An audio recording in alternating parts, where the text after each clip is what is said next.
The bank smelled faintly of old paper and lemon cleanser, the kind of sterilized scent that clung to institutions built to look safe in the daylight, and as Elijah pushed through the heavy glass door metal frame smudged with fingerprints beneath the morning sun, he had the acute sensation of entering a place that was both familiar and hostile, the way a dentist's office is familiar yet always waiting with a little pain, the way a classroom can be warm but guarded. He had worn a charcoal coat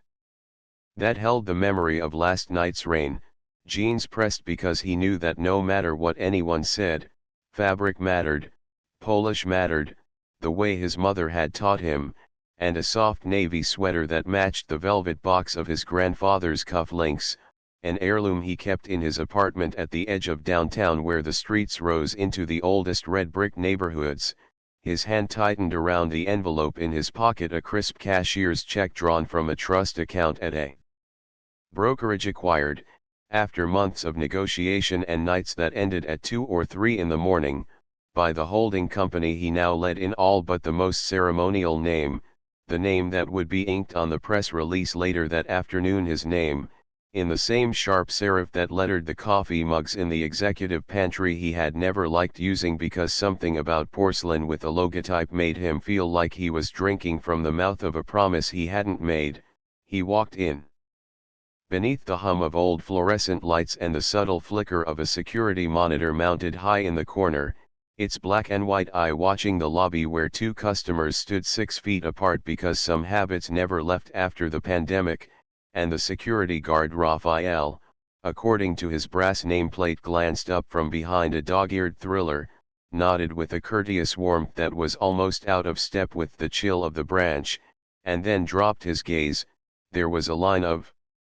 counters like an altar rail separating people with money from the people who managed it, the laminate scratched where rings had dragged across it for years, and behind the counter a row of computer monitors like little gates to an invisible city, each guarded by a teller whose smile had been taught in a mandatory workshop and whose suspicion had been taught by everything else. Elijah stepped forward and offered a quiet good morning, and for a second he didn't realize that he had whispered his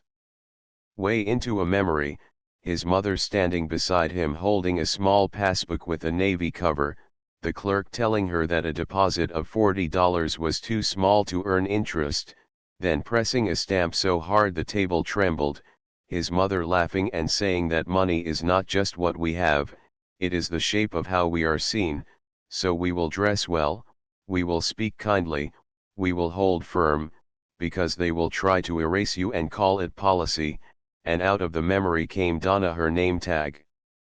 Tried to forgive the sharpness of her chin with a tender cursive that didn't match the rest of her, tapping her brow because a strand of hair had drifted into her eyes, and the manager, a thick-necked man with the permanent midpoint squint of someone who'd made too many decisions by guessing, hovered behind with a legal pad and the smile of a lifeguard who wanted you to know he had rules to enforce. "What can we do for you?"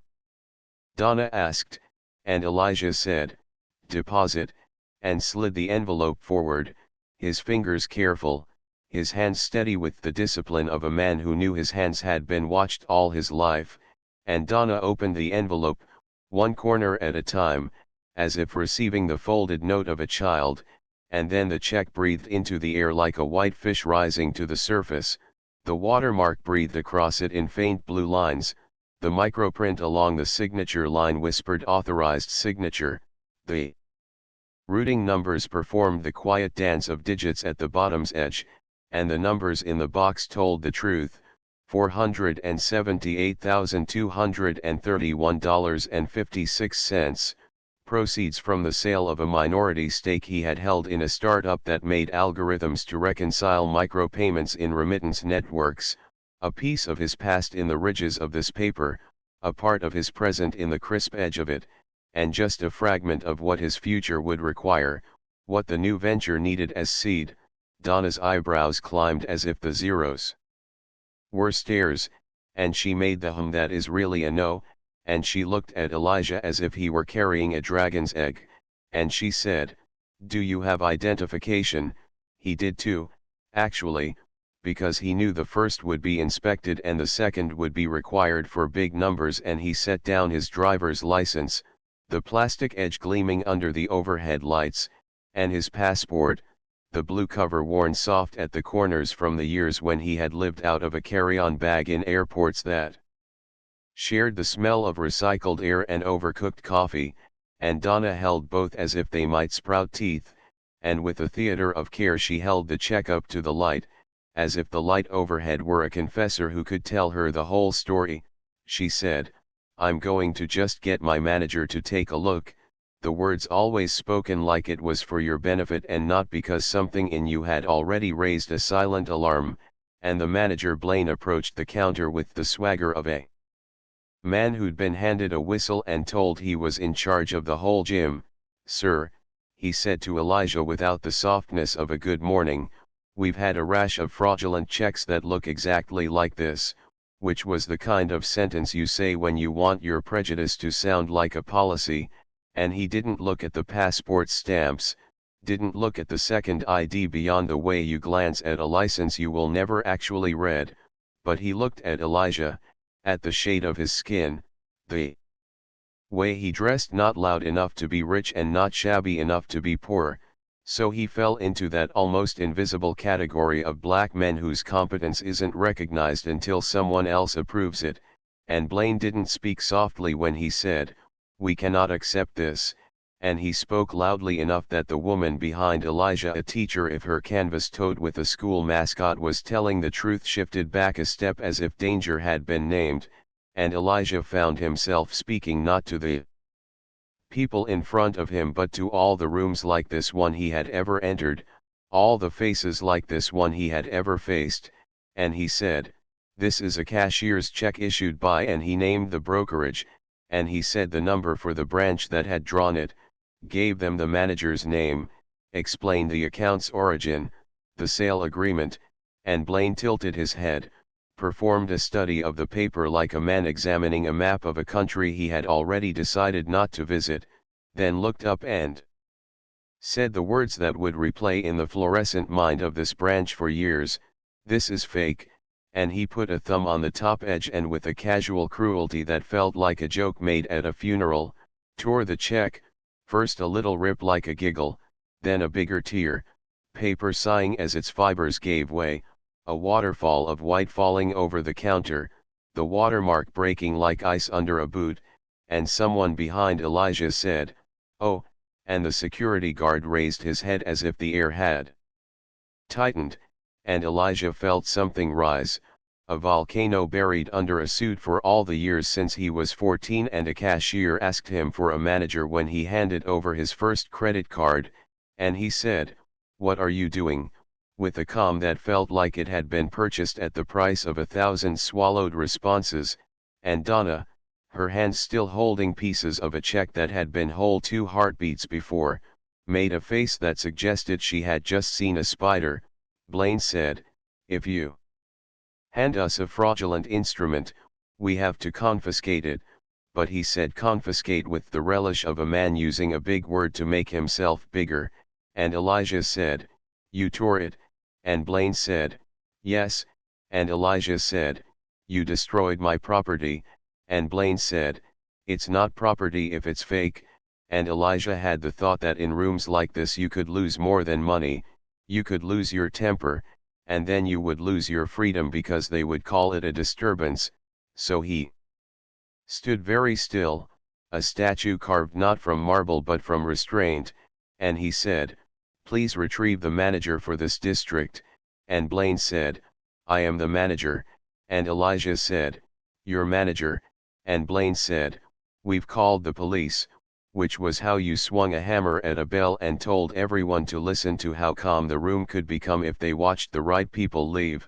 Donna cleared her throat as if she were coughing up sawdust, and the security guard stepped a little closer. Not threatening, exactly, but then the word had always been more malleable than it should have been, and in the space between 2 heartbeats time slowed, and Elijah could hear the printer whir behind the counters, the keyboard clicks like distant rain, and he remembered his father in a blue uniform coming home from the postal station, shoulders quiet with exhaustion, telling him how a bank manager had called him sir and buddy in the same sentence when he had tried to open a line of credit to keep the barbershop he ran on weekends afloat, how the loan had been denied with an apology that tasted like rust, and Elijah remembered his mother, the glitter of anger in her eyes like a fish scale when the light hit just so, saying,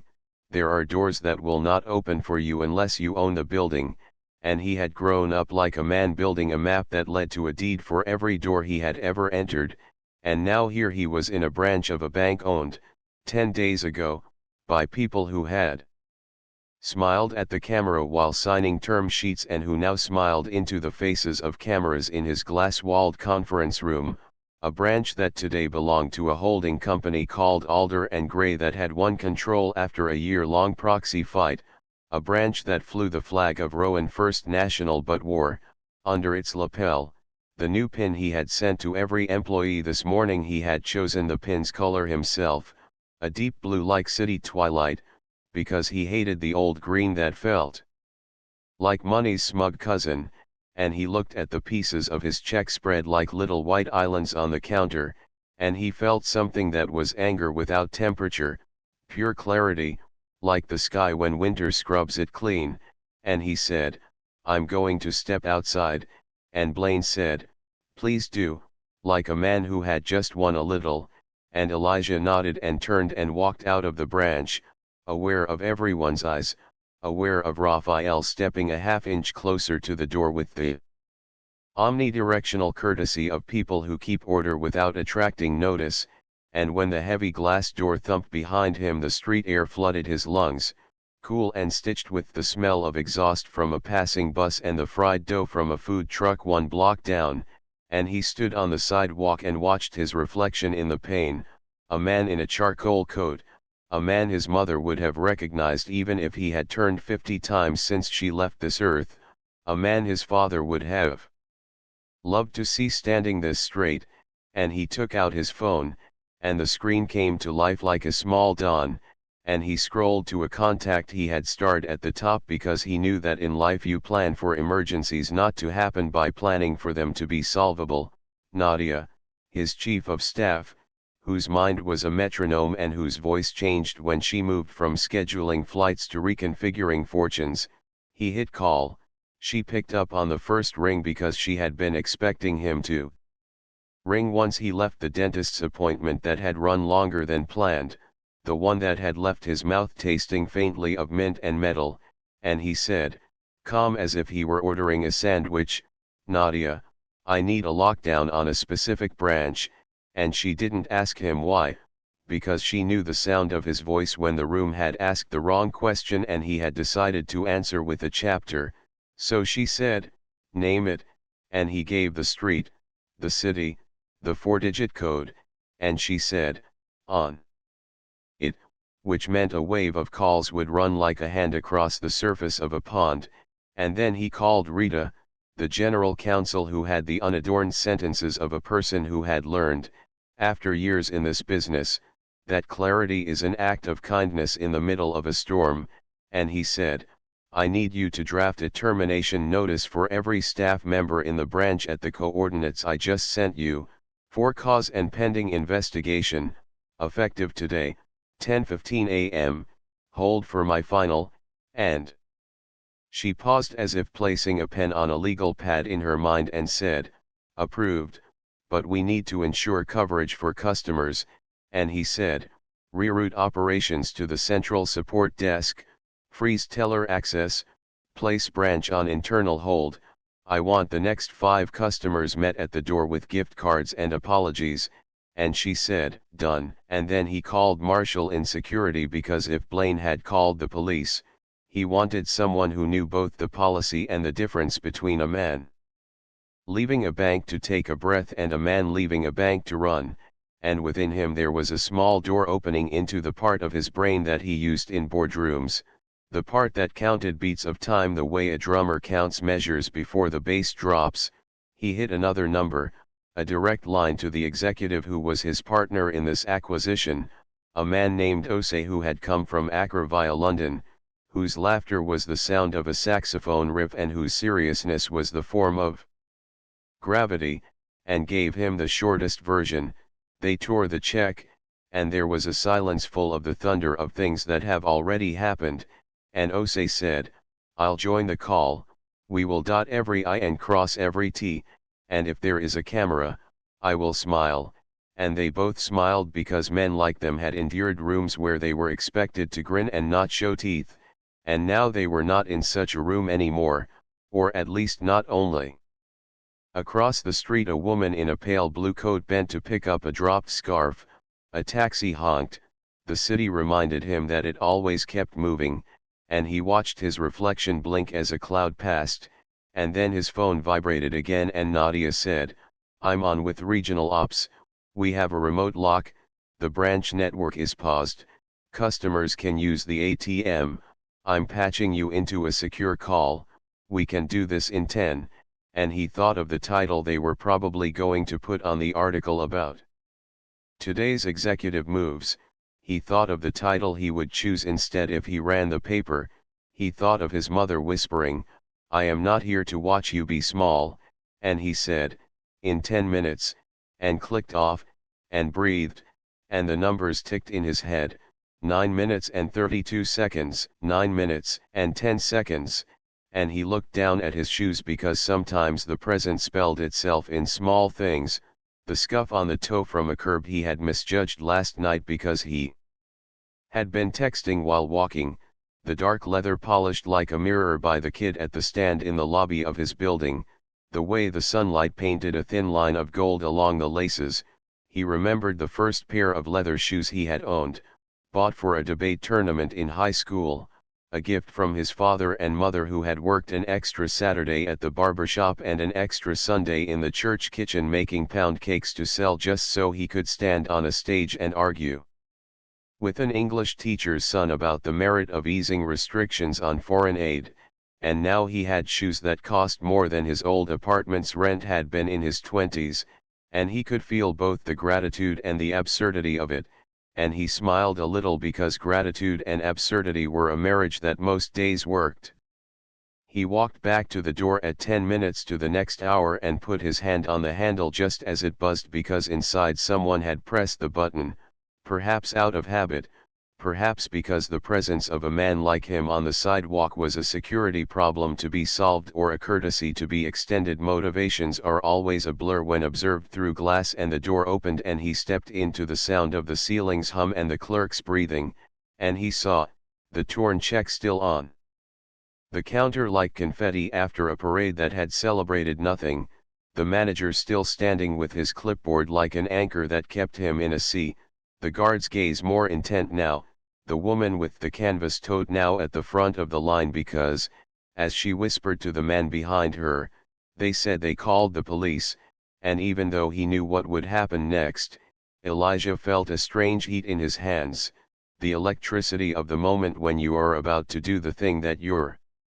9-year-old self had no way to imagine, the thing that even your 29-year-old self would have thought was a nice fantasy to soothe yourself with on the days when you had been told no 3 times before noon. He set his phone on the counter, face up, the glass black, then splashed with light as a face appeared, and then another, and another, an array of rectangles in a patchwork of offices with quiet potted plants and whiteboards and a window onto a sky the same color as the pin on his lapel, and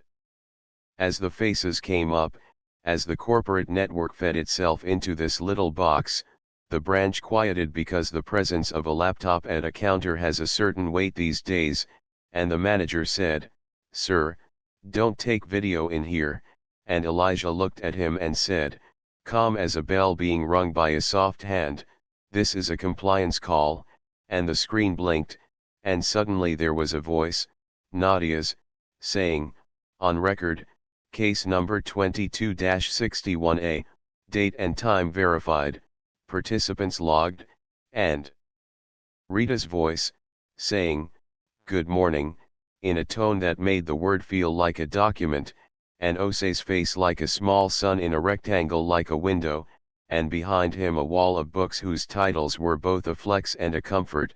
and the manager blinked as if the light from the screen had struck him. "Sir," he said again, as if repetition could change the hinge of the moment, "you can't." And Elijah lifted a hand, not to stop him, but to make a small space in which to speak, and out of his mouth came the thing he had practiced in the shower that morning without knowing it, the sentences that felt like a letter he had written years ago but never mailed. "My name," he said, "is Elijah Merritt," and the names rippled across the counter as if, for a moment, the surface of the laminate had turned into water. "I am the acting chief executive of Alder and Gray Holdings, majority shareholder of Rowan First National and controlling entity in its oversight, and I came into this branch as a customer because every good operator knows that numbers on a dashboard are just the shadows of what it feels like to stand at a counter on a Wednesday morning, and when I tried to deposit a cashier's check drawn by our very own escrow partner, your staff called it fraudulent, destroyed it, and threatened me with the police," and he said it without lifting his voice, but the quiet was heavy, the way quiet is heavy in a church when someone reads the names of a list of men who won't come home, and he turned the phone to face the counter so that the camera caught the shredded check, focusing on the watermark split into flank pieces, and the microprinted signatures torn like weeds, and Rita's voice said, "I've captured the image, time-stamped," and the manager moved his mouth as if to form a denial, and then thought better because now the counter was wired to the home office in a way that was both metaphor and logistics, and the faces on the screen had weight. Elijah watched Donna's face flicker through disbelief to the pale stillness that arrives when you realize your day is about to exit the freeway and take a turn down a road you didn't know existed. "I want you to listen carefully," Elijah said, and he did not flourish, he merely spoke, the way a judge might, or a pastor, or a man who had learned that when you state facts quietly you can move rivers. "Effective at 10 minutes past the hour, this branch is being closed for emergency retraining and audit. Your employment, all of you, is terminated for cause pending investigation," and Blaine absorbed the words as if they were a thrown rock, his jaw tightened, and then he laughed because it is a reflex among certain kinds of men to laugh when confronted with something that threatens the vision of themselves where they are the one who tells other people to stay in line. "You can't fire us," he said, and oh say, ever the gentleman with a gravity that broke obstacles like light, said, "He can," and held up his camera to show the board resolution, the PDF of signatures like a row of church spires on a distant hill, the ink still new on an action filed with the state this morning authorizing the acting CEO to execute immediate terminations in cases of compliance breaches that carried reputational risk, and there it was, a legal instrument blossoming on a glass screen like an opening, and Rita added, "This is legal, and I will handle any disputes, for now I ask that you surrender your badges and step aside," and Donna, who had thought herself safe in all the small ways you think yourself safe in an old routine, swallowed and began to peel her name badge off, the adhesive making a small, soft tear, and she placed it on the counter as if it had value, and the other teller's young man in a tight navy suit whose wrists were thin with hope, older woman with a matronly chain on her glasses, pale and trembling followed, and Blaine stood still until the second hand on the clock behind him kicked, and then the flare left his face and he said, "This is crazy," which is the word you choose when your actions are reflected back to you and you do not like the geometry of the angles, and the security guard looked at Elijah, his weight in his feet, ready if this turned into something heavier than words, and Elijah said, "You will all be paid for the hours worked to this moment, your benefits will be extended through the end of the month, and then there will be a review, some of you will be offered re-employment after training if the review finds your record clear, others will need to seek opportunities elsewhere," and those words were the rope lowered into the well, because nobody can hear an ending without groping for a middle to hold onto. Behind Elijah, the woman with the canvas tote took a small step, and he turned and caught her eye and said, "Soft, ma'am, I apologize for the disruption. We will set up a temporary desk for cash withdrawals outside, and your checks will be processed by the central desk if you allow us to scan them," and she nodded because he had looked at her and spoken to her like a person who mattered, and in these situations the collateral damage of other people's time is always enormous, so you build a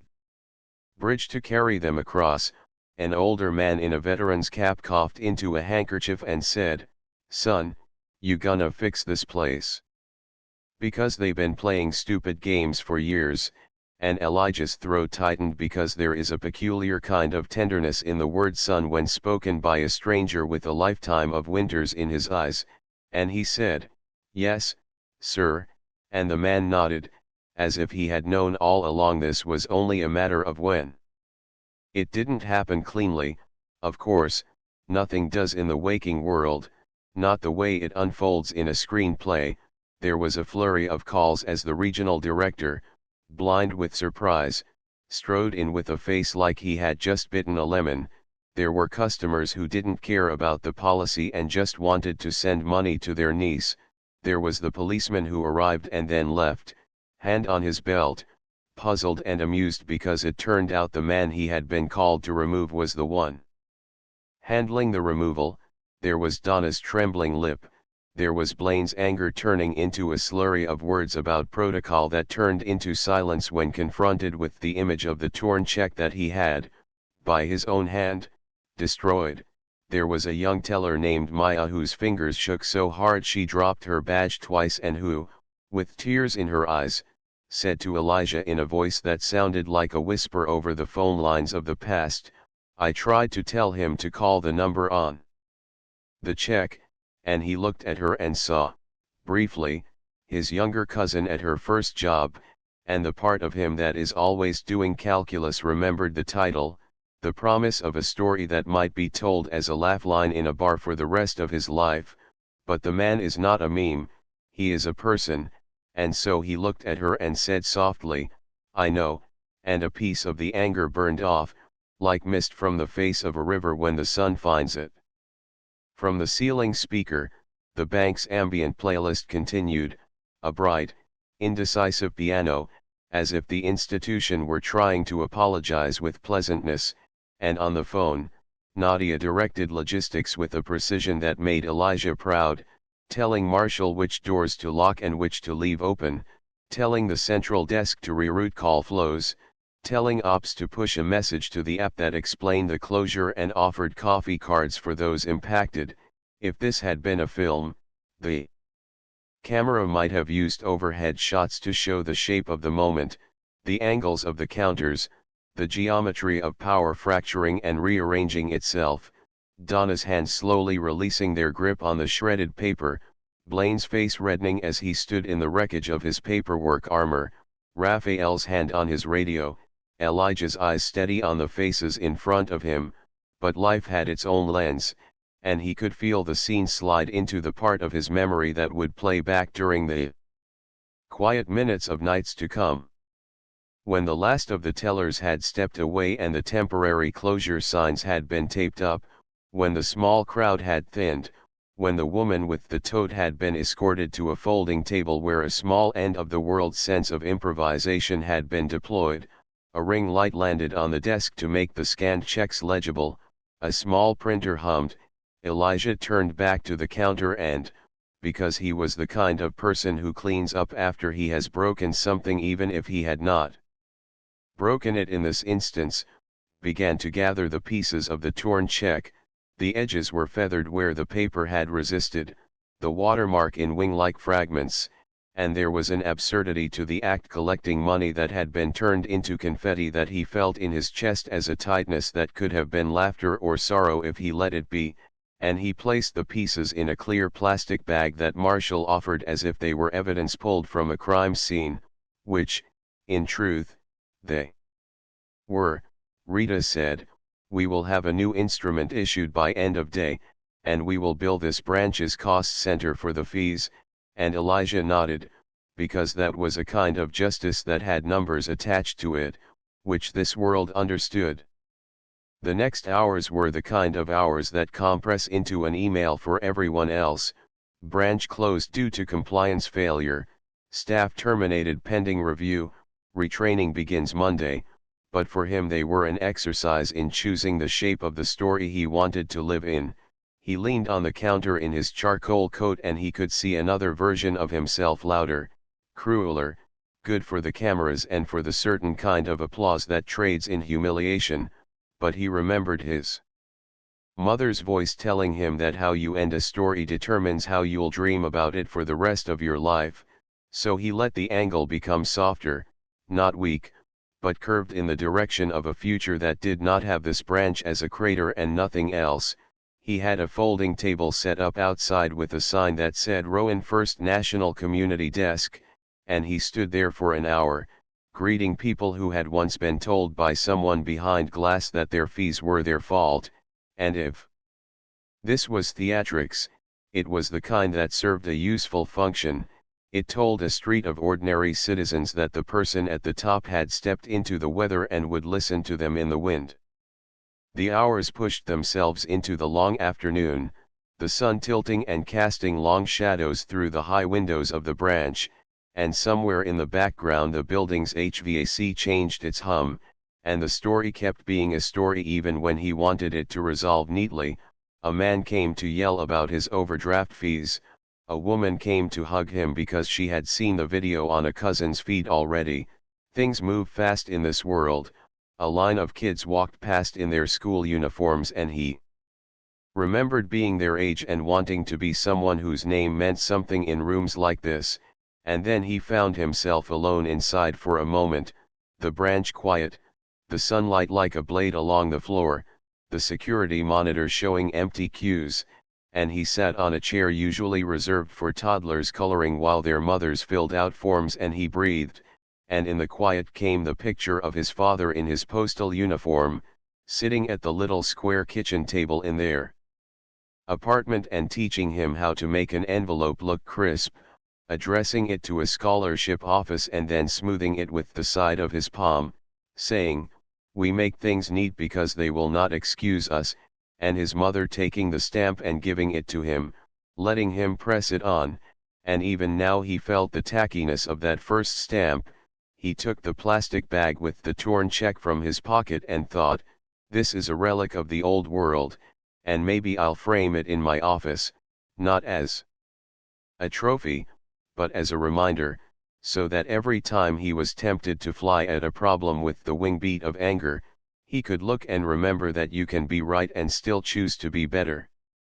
He did not linger long in the quiet because there was always more to be done. He convened an ad hoc training circle in the lobby the following morning, inviting the staff from other branches, and while the terminated staff had to step away, he insisted that they be offered the first seats in the retraining if their records came back clear,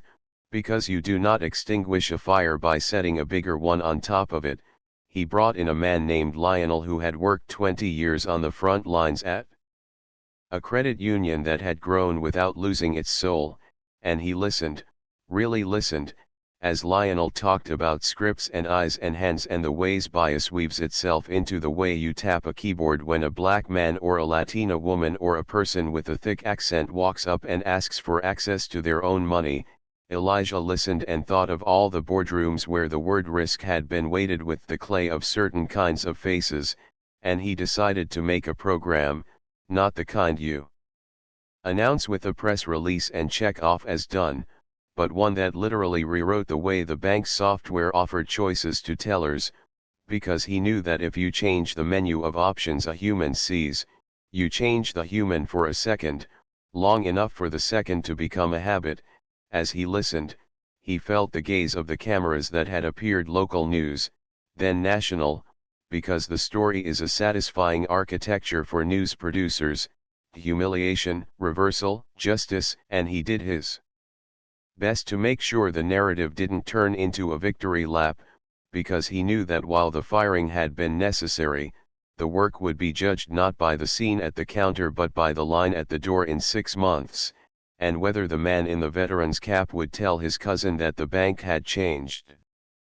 The meeting in the lobby became meetings in conference rooms, then a gathering in the branch after hours, with all the chairs in a circle, and he told the story of his father and the denied loan, and he told the story of his mother and the $40 deposit, and he watched faces soften and harden and soften again, because human change is a tide that goes out and returns, carrying different shells to the shore each time, and he saw in the younger people's eyes both hope and the relief of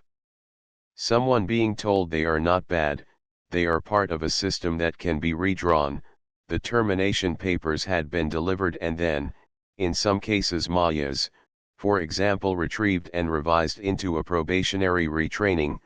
because she had tried to do the right thing, and you extend a hand where you can, because otherwise you become the thing you are fighting, a machine that crushes without seeing. In others, the termination would hold, and those people would find work elsewhere, and maybe weeks later, months, someone would tell a story in a different break room about a morning when a black man had come in with a check, and they had laughed, and then they had lost their job, and maybe that story would be told with bitterness, or maybe it would be told with a little humility, and either way it would work like a small stone thrown far into the water, the ripples reaching places where Elijah would never walk. He took calls from journalists who wanted him to say racism as a promotional clip, and he did say it when it was true, but he said it the way a surgeon says the name of an organ she is cutting into, deliberate, precise, and then he said accountability and design and policy and training, because the story is never just one thing, it is a web, and you can cut one thread and think you have broken the net, only to find it hold. He sat down across from Blaine in a small conference room where the glass walls had been covered with paper because people like to hide when they feel ashamed, and he said, "Tell me what you saw when I walked in," and Blaine, older now by a month that had been 3 days, rubbed his face and said, "A problem," and Elijah said, "Not a person," and Blaine made a sound like something cracking inside him, and he started to talk about training and the 17th of the month sale of counterfeit checks and the way his district manager had told him that if he let one slip through, his performance review would be a canyon he could never climb out of, and as he spoke Elijah could hear the system muttering under the words, the grind that makes people into vectors for harm because they are afraid of their manager, and he thought, this is what we fix, and he also thought, we do not ignore the damage done when you let your fear become policy, and he decided not to rehire Blaine,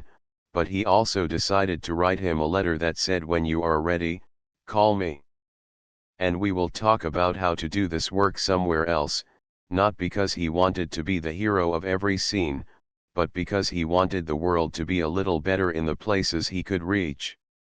When the branch reopened after 2 weeks, the doors swung to with a different sound because the hinges had been oiled, not a metaphor, actual maintenance, but one that felt symbolic anyway, and the lobby smelled different, less like lemon, more like pine, because they had opened the windows and let the wind move through, and the staff were different, some faces gone, some familiar, some nervous, and the furniture was moved so that the counters did not create the sense of a barricade, and the sign on the wall had a new tagline on it, "We see you," which would have sounded cheesy to him weeks ago, but now the words felt earned by paper and time, and the first customer was an older woman with a purse that clacked when she set it down because she kept her change in a tin shaped like a heart, and she smiled and kissed the air beside Elijah's cheek because she knew his mother. "Did you know that, child? We sang in the same choir, and you were the boy who ran around and knocked over my hymnal once," and he laughed because the world sometimes gives you the exact gift you needed and didn't know how to ask for, and he thought of his mother again, how she would have clucked her tongue and then hugged him hard for being both too much and just enough at the same time. There were letters, too, from across the city and then from people farther away, stories of banks and counters and doors, and a few were angry because the world has people who think fairness is a resource with limits, and if someone else gets some, they will lose theirs, and he held those letters the way he had held the check that morning, with care and with the knowledge that not everything would yield to logic in any given moment, he visited the branch unannounced often, not as a test, but as a reminder to himself that leadership is walking through rooms and seeing things others have to live inside of every day, and he watched the tellers greet the woman with the tote, the man with the veteran's cap, a boy with a stack of coins who poured them into the counter's little funnel, and watched them spin down with a joy that felt like the opposite of math class, and he thought of the title again, the one that had pulled so many people into the story: Bank rips up black man's fake check. 10 minutes later he fires the entire branch, and he rolled it around in his mouth and decided that even if it sounded like a punchline, it had carried something into the world that had weight. In the late afternoon one day, when the branch was full of the low murmur of routine, Elijah stood at the window and looked out at the street where he had stood breathing the day he fired them all, and he saw a boy with a backpack stop and glance at the sign, and then keep moving, his sneakers scuffing, and he saw his own reflection in the glass, and he thought about the ways in which power, in the end, is just a tool like a hammer. You can build a house, or you can break a window, and what matters is how you sleep once the day is done. And he felt the lightness in his chest that came when he knew he had chosen, if not perfectly, then at least in the right direction. He took the framed piece he had hung in the tiny office in the back, a white rectangle under glass, printed with a photograph of a handful of torn paper pieces, nothing you'd notice if you didn't know, a secret to the initiated, and behind it he had taped a little note in his mother's handwriting, copied from an old birthday card: "Remember, baby, own the building." He owned it now, or at least part of it, or at least he owned the responsibility that comes with ownership, which is the more sacred kind. Sometimes at dinner with friends who had come up the hard way and grown startlingly soft around the edges because of success, the conversation bent itself toward revenge, the small pleasures, the big fantasies, and someone would ask him to tell the story again of the day at the bank, and he would, but he would tell it like a parable, with a little humor, with the quiet detail of the lemon-scented counter, with the way the torn paper had tricked his eyes into seeing snow, with the police officers' bemused stance at the doorway, with the way the light had made a halo around Donna's hair for a second when she tilted her head and said, I'm sorry," and he would end not with the firing, but with the first day of the retraining, when Lionel had asked everyone to close their eyes and picture their favorite customer, and then, when they had described that person, a smiling older white man, a young mother with a baby, a kid with coins, he had asked them to picture someone who made them uncomfortable, and to write down why, and then to fold that piece of paper and put it into a small silver bowl he had brought from his own kitchen, and then, after a beat, to light the papers, one at a time, so they curled in on themselves and turned into smoke and the smell of ink, and then to open the windows and let the smoke out, and call it breathy and too simple if you want, he would say to his friends, but sometimes the simplest rituals work because we need to believe we can let go of things, and even bankers love a ceremony if you offer it to them with respect. And then there was the day, one of the last days of the season before the downtown trees shed their leaves in a gale that left the streets slick with gold coins, as if some patron saint of this place had been generous with light, when he stood at that counter and a young man came in wearing a uniform from the coffee shop next door, and he had a paper check folded into quarters and his fingers left little crescent marks on it because he had been anxious about losing it, and he laid it down and pushed it forward with a half-hopeful, half-apologetic smile, and the teller Maya, her hair in a bun now, her posture steady, the new knowledge in the way she held herself like a cello, took it and held it up to the light, and not to exclude him from the process but to ensure the ritual of verification were transparent, she called the number on the check, she confirmed, she used his name twice, and she smiled and said, "Looks good," and when she told him how the deposit would clear, when she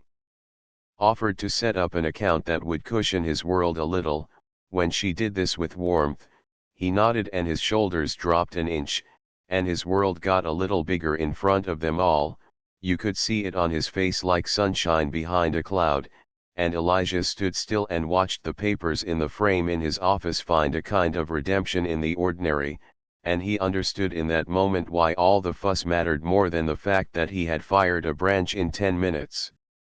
Because it changed this moment for this kid, because it made Maya better, because it made this bank a place where a mother could send her child and not have to snap at him to keep his hands out of his pockets and his eyes on the floor, because it made the air easier to breathe. That night, walking home through the fading light, he stopped by the old brick church where he had once made wishes he thought were prayers and prayers he thought were wishes, and he sat on the steps and looked at the street, and he felt the city's heartbeat in the ground through the solace of his polished shoes, and he dialed his father's number out of habit first, then his mother's, forgetting and then remembering, and he smiled at himself, and then called his aunt, who answered and laughed at him for being sentimental, and he said, "I did a thing today," and she said, "Just one? You getting slow?" and he laughed, and they talked, and it was ordinary and glorious, and he went to bed with the window open, and the clock's second hand sounded like a small train and he fell asleep fast, not because he was a hero in a story, but because he had put a brick in the right place in the wall of the world, and it felt good to do something with his hands and his mind that would hold for a while. And the bank? The bank went on in the way banks do, quiet dramas, small reconciliations, a trickle that became a stream of people who had left other institutions because they were tired of being a problem instead of a person. There were still mistakes, because human rooms make human errors, but there was a difference. You could feel it in the way the guard nodded when you came in the way the teller offered to translate the paperwork to the man whose English hesitated in the middle of sentences, in the way the manager now said, "Let's call the number first," when a check looked like it had too many zeros, and in the spine of that difference was a story, one he would find drawn in chalk on the sidewalk in front of the bank one day by a little girl who had been told the story in simplified blocks, a stick figure man on a phone, a little building with a door, a big sun, and under it, in large letters, "He fired them," and he smiled and wished the chalk had added another line, "He hired better," but he took what the world offered, because sometimes one sentence can only hold so much, and you hope that the sequel gets written, and that you live long enough to see it play. And if you must ask about the torn check, about the dramatic moment, about the 10 minutes, yes, it was exactly that fast, the way a story sometimes snaps into place, a hinge closing, a door clicking shut, but then the work, the real work, was measured in hours that felt like days, in conversations that felt like surgery and garden work and a good knead of bread dough, in little rituals and larger policies and the redesign of a software prompt and a lunch with Lionel and a hug from a woman who remembered him as a child. He took the phrase "fired the entire branch" and understood it as both a scalpel and a flare, a thing you use to cut rot out and a light you send up to show people the world can be other than what it is, and he thought of the balance of those two as he pressed his hand to the glass door at closing time one evening, watching the city fall into its night grammar, and he knew, as surely as he knew his own name, that what mattered most was not that he had the authority to do what he had done, but that he had chosen to use it in a way that made a room you could walk into and feel something like relief, like possibility, like the quiet end of a prayer.